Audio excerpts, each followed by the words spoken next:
Les vivants et les dieux, symboles et religions, par Michel Cazenave. Aujourd'hui, la vision sans yeux.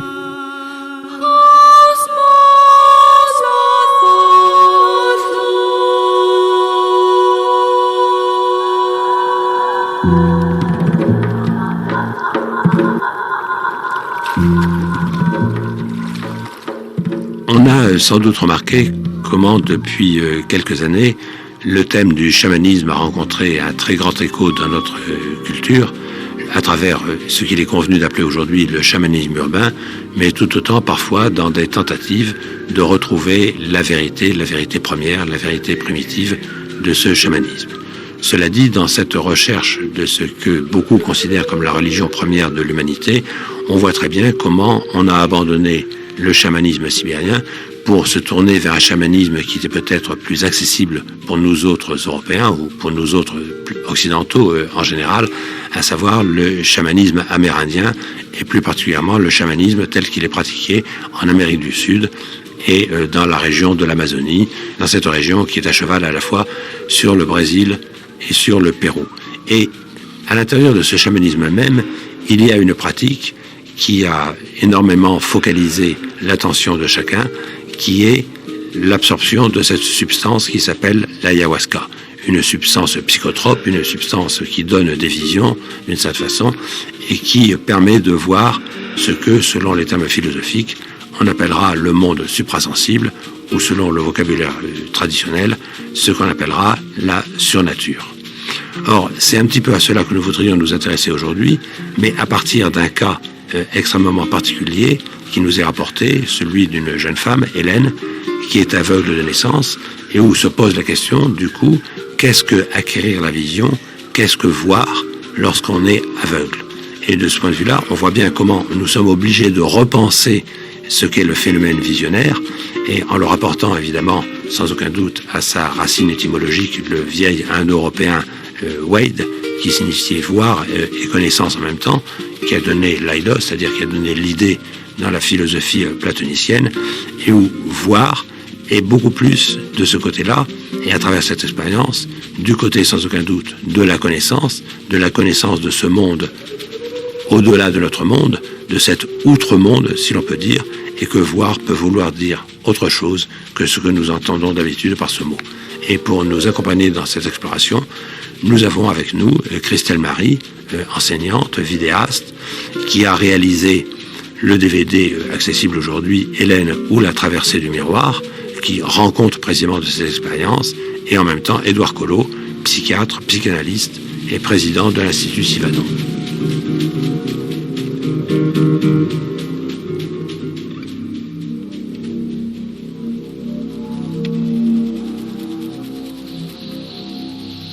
Ce qui m'a amenée en Amazonie péruvienne, c'est d'abord des travaux de recherche universitaires en anthropologie, ethnologie, sur une plante amazonienne qui s'appelle l'ayahuasca.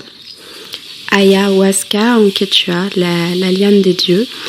Donc je travaillais sur la relation entre certaines représentations visuelles et l'expérience chamanique, en particulier de l'ayahuasca. C'est-à-dire comment cette plante pouvait être à l'origine de certaines images matérialisées sous forme artistique.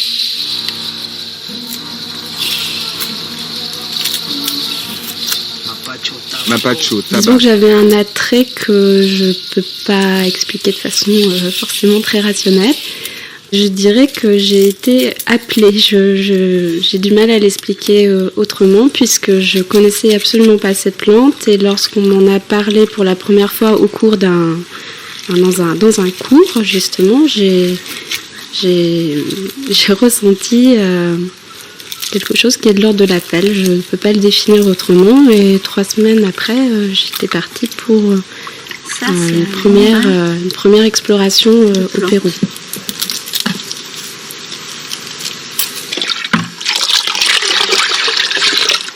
C'est prêt.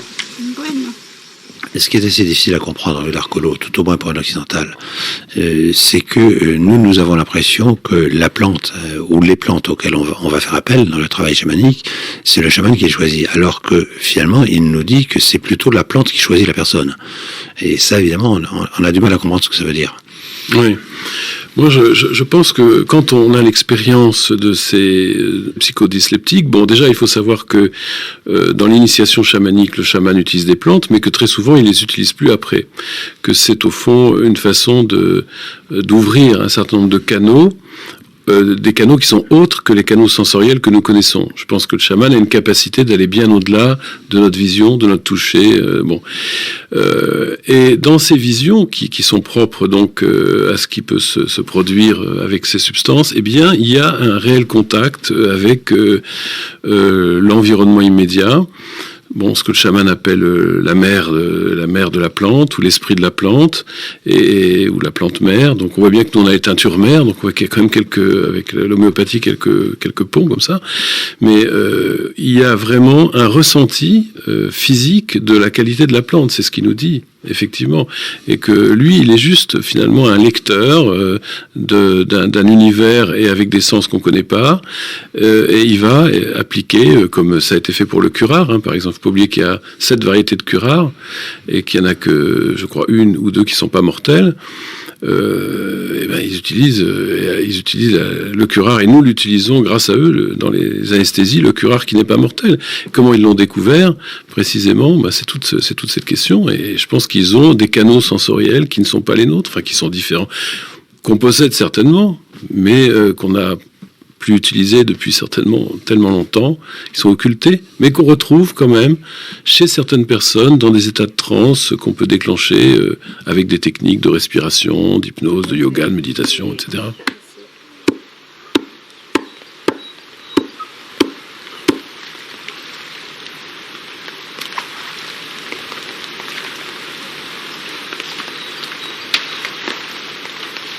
Pour ce qui est du contact avec la forêt, effectivement, je pense que j'avais une certaine appréhension, mais en fait, je me suis sentie très vite très à l'aise dans la forêt, surtout parce que j'ai été très bien accueillie et guidée par ces guérisseurs, et aussi parce que c'est un lieu où tous nos sens se réveillent. Donc ça a été vraiment le premier contact avec la forêt, ça a été un éveil sensoriel. Et ça a été aussi le début de ma réflexion. Mais vous parlez d'un guérisseur, Christelle Marie, mais je pense quand même qu'un guérisseur ne se rencontre pas n'importe comment. Il ne vous est pas tombé du ciel. Ce guérisseur, donc Luis Culquitón, qui vit dans la région d'Iquitos, sur les bords du Nanay. Je l'ai rencontré par l'intermédiaire d'une association qui travaille autour de la médecine traditionnelle amazonienne, qui était en contact avec ce guérisseur, donc une association française. Et j'ai eu l'occasion de me rendre avec eux à Capitari, qui est le nom de ce lieu. Donc j'ai rencontré Luis à ce moment-là. J'ai rencontré plusieurs guérisseurs, mais j'ai eu un contact particulier avec lui, une confiance qui a fait que j'ai entrepris l'expérience avec lui en particulier. Alors, justement, vous dites que vous avez eu confiance en lui, il y avait plusieurs guérisseurs, et c'est la question qu'on ne peut pas s'empêcher de se poser, à savoir pourquoi cette confiance, pourquoi ce choix? Comme si, d'une certaine manière, il y avait là aussi une élection. Oui, c'est vrai qu'il y a une forme d'élection.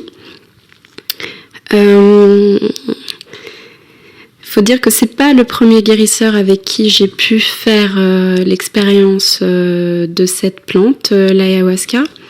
J'ai fait d'abord cette expérience dans le cadre d'un centre thérapeutique qui s'appelle Takiwasi, qui se dédie au traitement de patients toxicomanes et qui travaille avec des praticiens de la forêt. Donc j'avais déjà une première expérience qui était dans un certain cadre. Après, Luis, lui, sortait un peu de ce cadre puisque il est en forêt. Mais ce qui m'a aidé aussi à faire ce choix, c'est peut-être la présence également d'Hélène, donc qui est cette amie aveugle de naissance avec qui je suis partie réaliser ce documentaire, puisqu'en fait, au-delà de mes recherches personnelles, je cherchais aussi quelqu'un qui puisse accompagner Hélène dans son expérience. Et j'avais plusieurs guérisseurs en tête, mais finalement, c'est aussi Hélène qui l'a choisi en fait, qui s'est sentie bien avec lui, et donc à partir de là, le choix a été fait.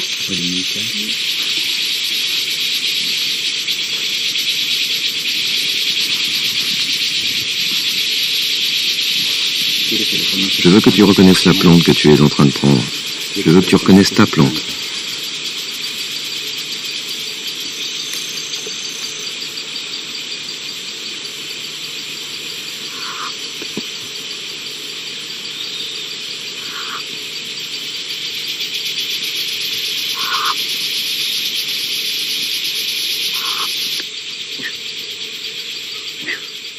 Ce qui compte, c'est cette énergie du vivant, en définitive, ce qui se dégage des arbres, des plantes, de l'environnement animalier, je dirais voire même de l'inerte, c'est-à-dire de l'air, tout simplement, de la qualité de l'air.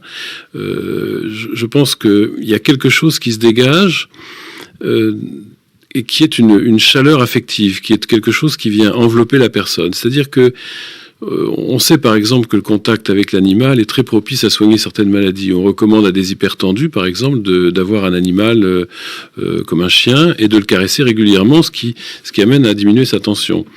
Et je pense que quand on renoue avec son environnement, aussi bien végétal qu'animal, eh bien on rééquilibre quelque chose. Peut-être que je m'avance un peu, mais enfin que les Chinois appelleraient le Tao. Je pense qu'on retrouve un équilibre là avec une nature, et je pense que le minéral n'est pas suffisant. Une plante est un être vivant d'une certaine façon, qui est capable d'envoyer des signaux à ses voisins, on le sait, en cas d'attaque, de maladie, etc. Et je pense que quand on est dans une forêt, quelle qu'elle soit, eh bien, je dirais même un bonsaï dans son appartement, eh bien, on doit partager quelque chose avec lui, et c'est ça qui restaure du sens à la vie, finalement.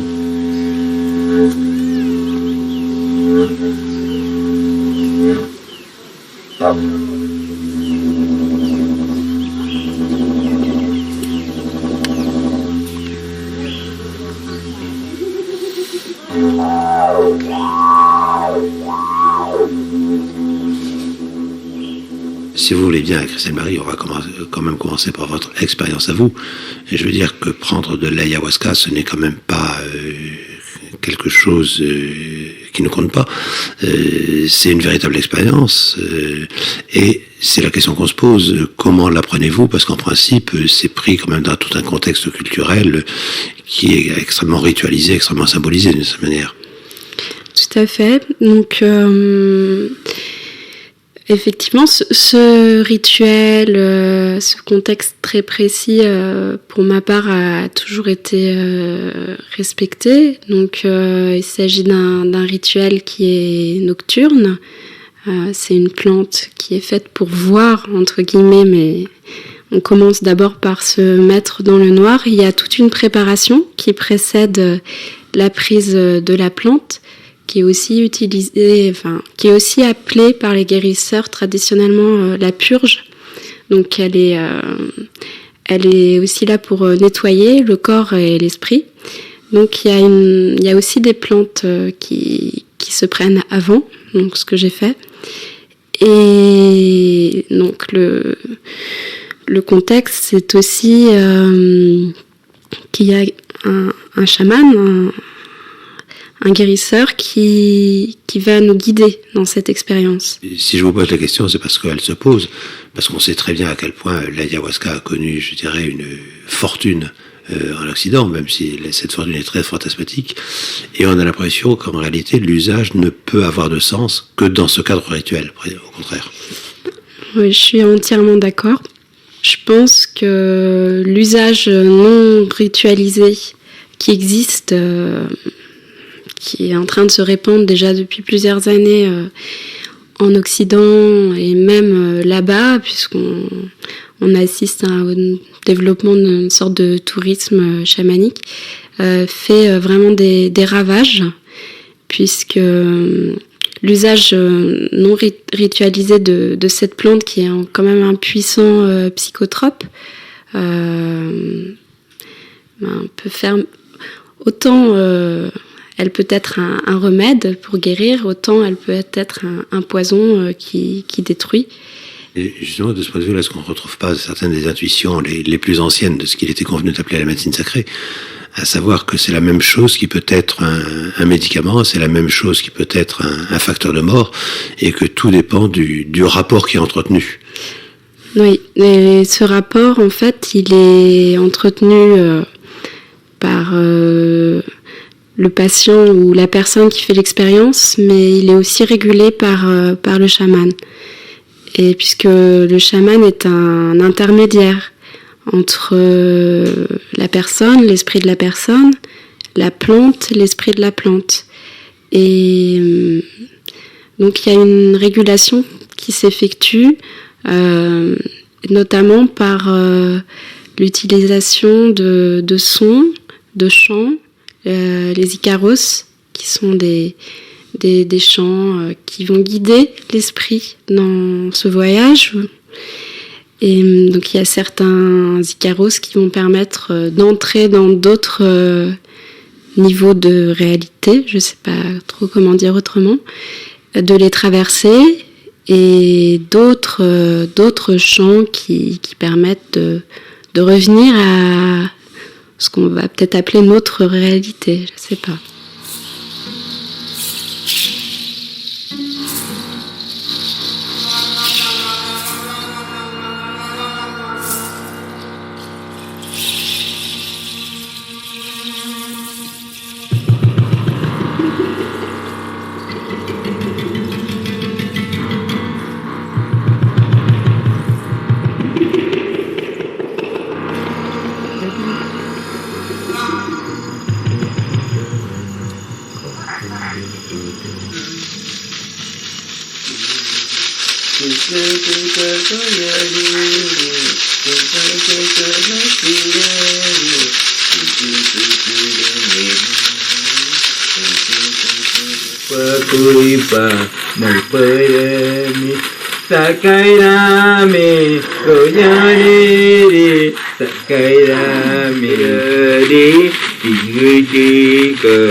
Pour moi, il y a eu une première expérience qui a été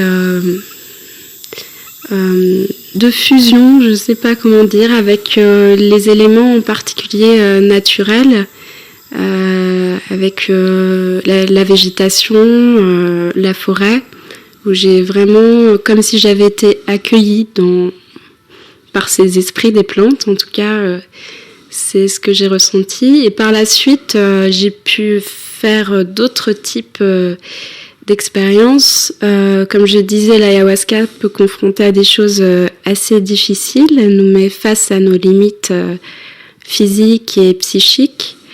Donc,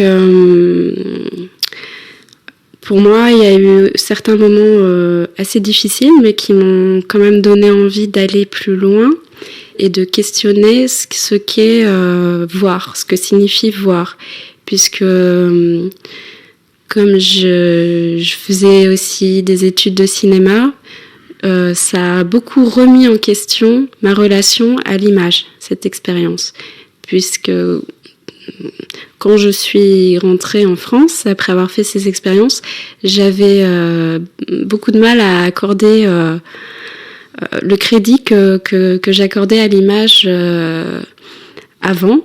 En tout cas, elle avait plus pour moi le même statut, et du coup, la réalité n'avait plus le même statut. En tout cas, il y avait une petite faille dans le décor.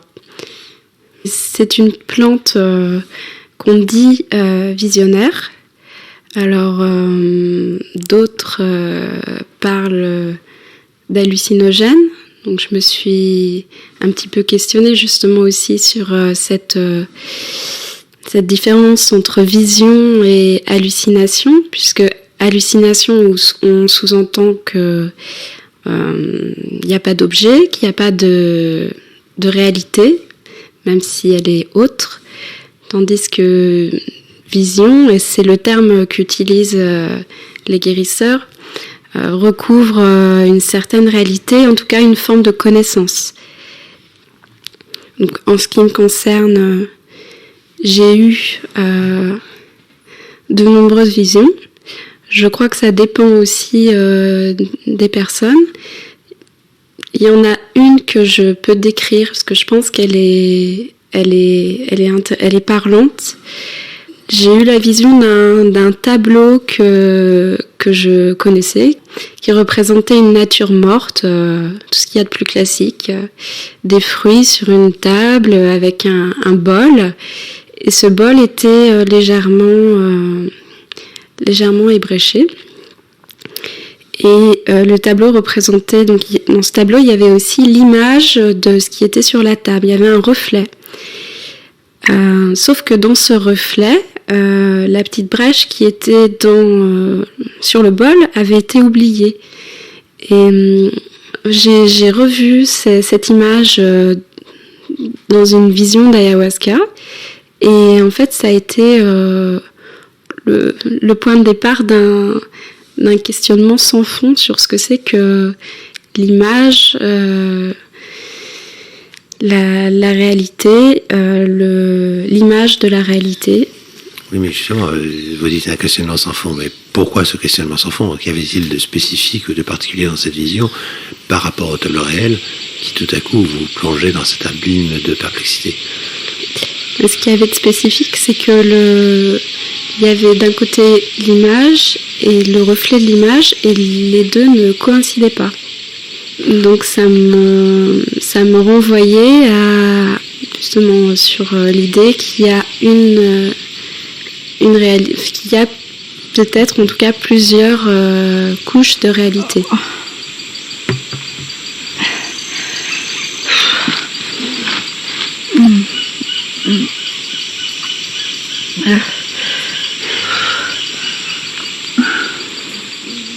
Est-ce que d'une certaine manière, Édouard Collot, ce que vous nous dites, qui rejoint ce que disent les chamans, puisqu'ils parlent de l'esprit des plantes, ils parlent de l'esprit des arbres, ils parlent de l'esprit des animaux, des oiseaux autour de nous, est-ce que ça ne revient quand même pas d'une manière ou d'une autre, je dirais, à dire dans un autre langage, dans un langage peut-être plus adapté à notre culture, mais ce que disaient les anciens, à savoir que chaque chose a une âme?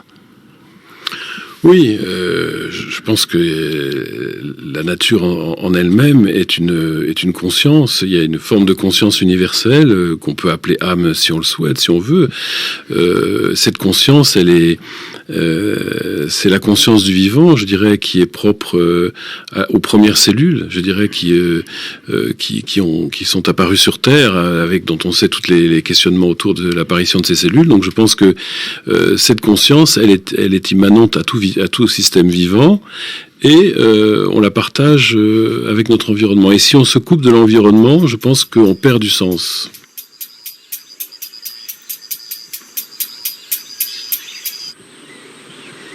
Toé, je te demande la permission de prendre tes feuilles pour notre bain de plantes avant la prise d'ayahuasca. Ante la toma de ayahuasca. Cuida de nosotros. Prends soin de nous, aide-nous, aide-nous, protège-nous. protège-nous. Merci, petite plante.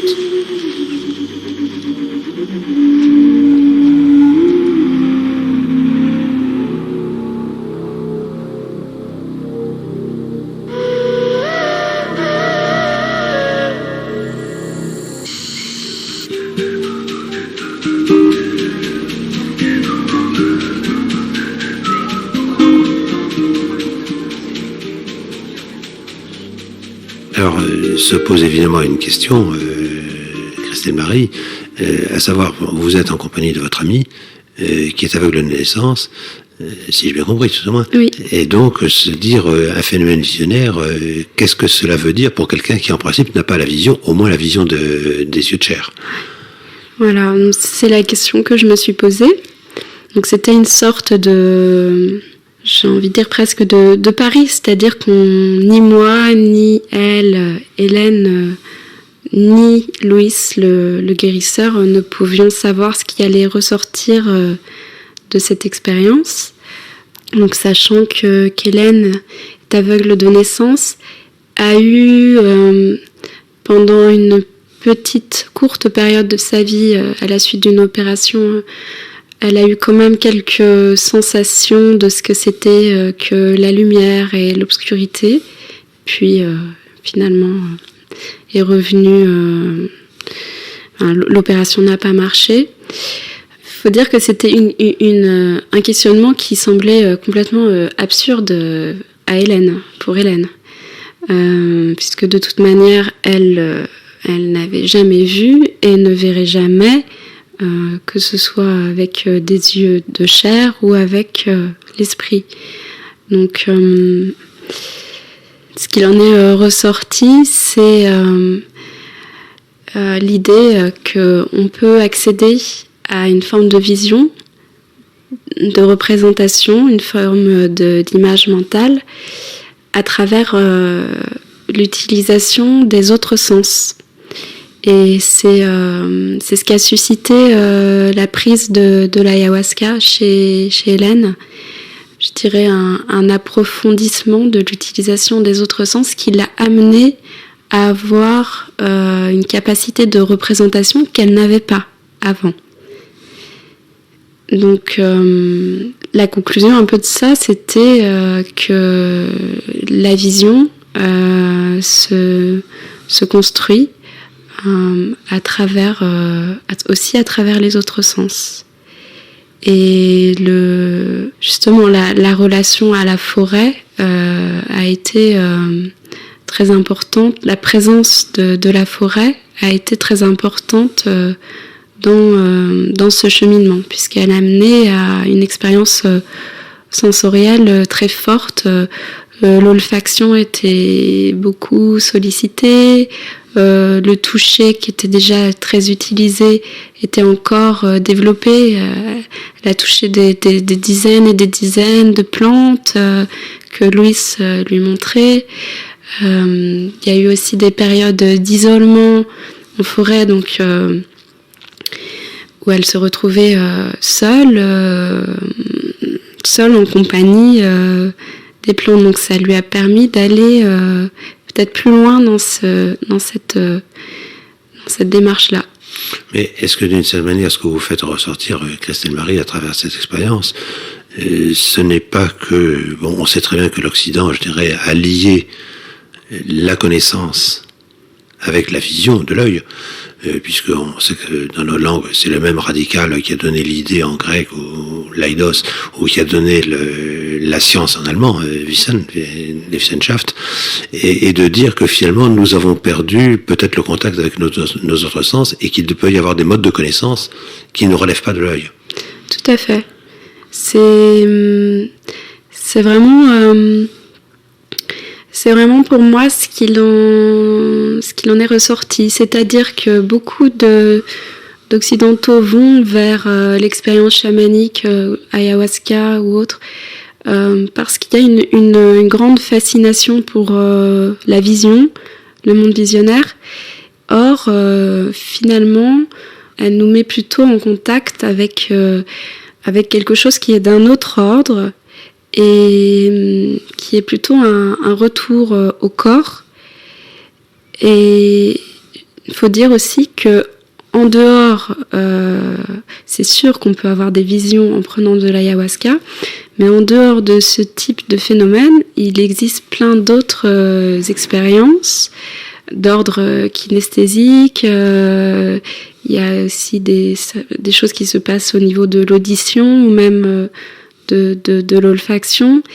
Et il y a aussi beaucoup de phénomènes de synesthésie, de correspondance entre les sens. Donc, qui peut donner d'ailleurs des sensations quand même assez bizarres qu'on n'a pas forcément l'habitude d'avoir, et d'où aussi la déstabilisation qui peut s'en suivre.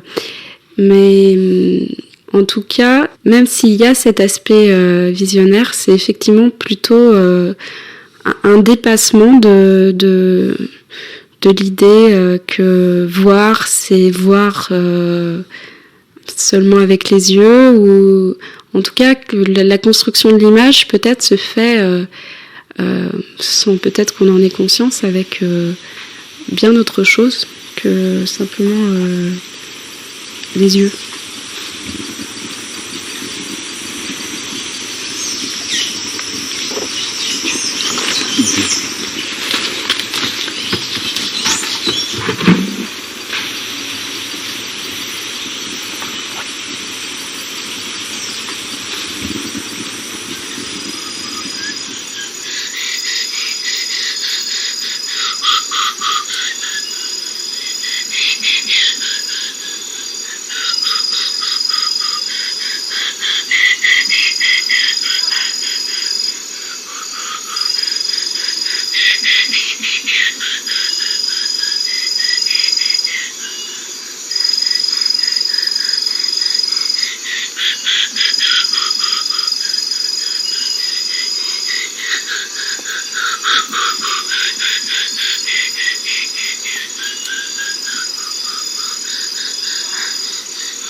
Je bois avec tous.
Tú nos das la vida, Padre.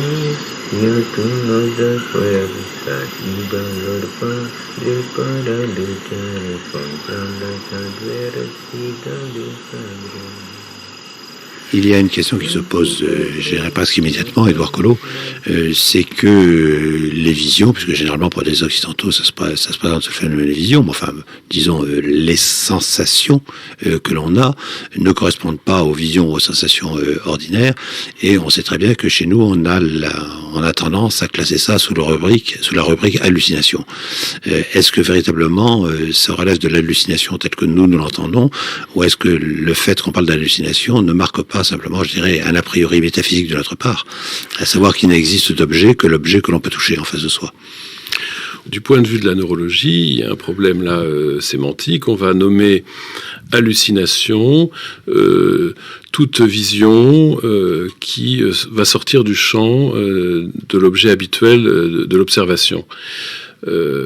Hallucination, bon, parfois très proche de certaines rêveries, on va dire, bon, de rêveries que certains vont nommer là également songes, avec une certaine différence là aussi entre songe et rêve, puisque le songe est censé appartenir au domaine de l'au-delà du miroir, un domaine qui nous est caché, mais qui peut se révéler être un domaine dans lequel on va pouvoir posséder certaines informations.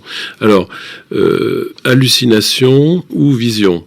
Il se trouve que lorsque l'on travaille avec les états de transe, comme on peut travailler avec l'hypnose par exemple, et là on va rejoindre effectivement donc ces états un peu de transe chamanique, on va avoir affaire à des visions qui possèdent une structure qui va pouvoir être interprétée, je dirais, exactement comme on le fait d'un rêve ou d'un songe, si on part sur l'hypothèse du songe. La grosse différence, je dirais, du travail du chaman, voire du psychothérapeute, c'est que ce travail est encadré par des règles précises. Il est encadré par une nécessaire tentative de mise en forme, de compréhension des phénomènes. Ça n'a donc rien à voir avec une prise de psychodysleptique dans le cadre d'une séance sauvage, on va dire. Voilà, là il y a un cadre, il y a donc une sorte de rituel, si on veut. Ce rituel va nous permettre d'accéder à certaines interprétations des visions. À partir de là, ces visions prennent un sens. Elles ne sont pas du tout un ramassis d'images ou de sensations, mais on peut les interpréter en fonction de la problématique de la personne.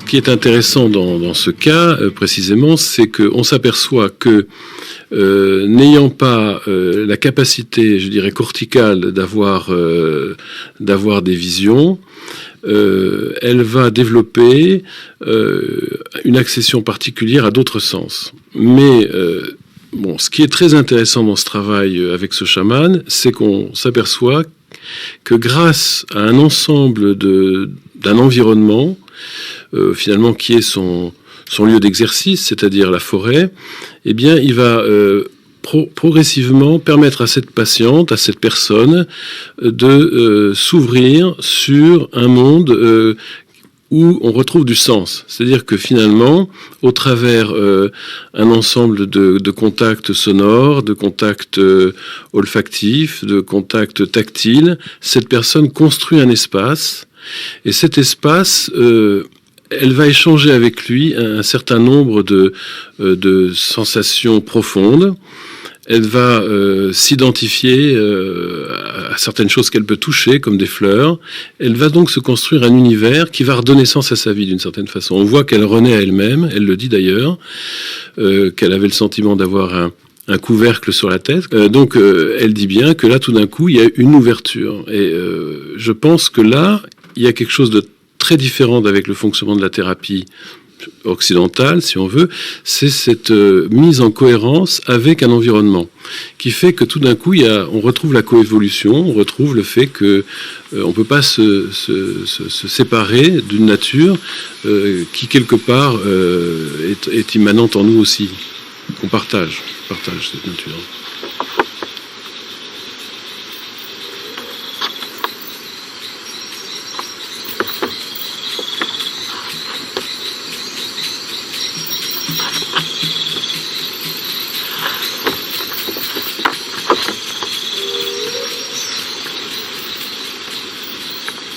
Dans la mesure où vous parlez de sensations synesthésiques, Christelle Barry, où vous avez insisté sur l'olfaction, vous avez mentionné avant une sorte d'affinement du sens tactile. Est-ce que, d'une certaine façon, ce n'est pas aussi la remontée, je dirais, à un état de conscience plus profond, ou à un être au monde beaucoup plus profond que celui que nous connaissons, c'est-à-dire où c'est véritablement l'ensemble de notre corps qui est immergé dans le monde? Oui. En fait, je me pose la question aussi de savoir s'il faut parler d'autres mondes. Et je me dis que peut-être c'est simplement un même monde, mais que nous n'explorons pas à fond, parce que nous ne faisons pas forcément bon usage de tous les sens, pour commencer. Et puis peut-être, entre guillemets, d'autres sens, sans forcément parler du fameux 6e sens. Mais puisque quand on parle d'autres mondes, il y a l'idée qu'il y a peut-être des limites, des barrières à traverser pour aller au-delà, alors que c'est peut-être simplement là, mais on ne se donne pas les moyens d'y accéder. Et par rapport à ça, on parle aussi d'états de conscience, et notamment d'états de conscience modifiés, surtout quand on se réfère aux plantes psychoactives. Mais on peut se demander dans quelle mesure il y a un état de conscience normal et un état de conscience modifié. Et est-ce qu'on considère comme état de conscience normal est-ce qu'il est pas justement modifié? Et je pense notamment, par exemple, aussi à Castaneda, donc tout son récit initiatique, etc. À un moment donné, il se réfère à la façon dont on présente le monde aux enfants et combien finalement on construit petit à petit, on procède à une sorte de resserrement de la conscience. On lui décrit le monde qu'il doit voir pour que finalement il le voit comme nous. Mais peut-être qu'à l'origine, il y a quelque chose de plus vaste. Mais comme c'est difficile à intégrer, c'est peut-être plus facile de procéder à ce resserrement de la conscience. Je ne sais pas comment dire. C'est justement la question que je me posais. C'est que, plutôt que de parler de conscience normale, sous-entendu la nôtre, et de conscience modifiée, est-ce qu'il ne faudrait pas mieux parler de conscience primaire et de dire que dans ces expériences chamaniques, en fait, on recouvre sa conscience primaire, je veux dire. Oui, je pense que, personnellement, ça me parle, et on peut aussi s'appuyer sur les expériences de beaucoup d'autres personnes que moi, avec l'ayahuasca, où il y a un principe de régression qui est expérimenté, donc de retour en arrière, comme, je sais pas, certains parlent de psychanalyse accélérée, je sais pas si on peut parler comme ça, mais il y a ce retour à une conscience originelle, originaire, et aussi pour certaines personnes dont je fais partie, un retour, je ne sais pas si on peut encore parler de retour, en tout cas passer aussi la limite de l'origine, puisque accéder à une forme de conscience qui serait là aussi avant la naissance.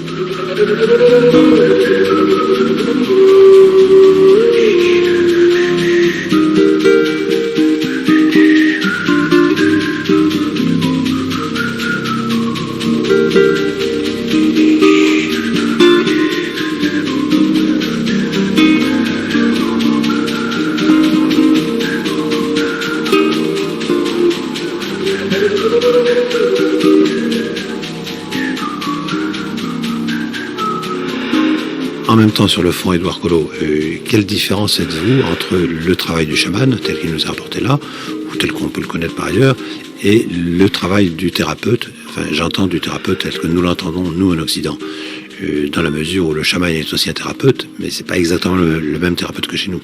La question est que le thérapeute est coupé d'une certaine façon de cette réalité globale qui fait sens pour moi, c'est-à-dire replacer l'individu dans son contexte du vivant, dans sa subjectivité, alors que notre société a tendance à nous couper de nos racines en quelque sorte. Bon.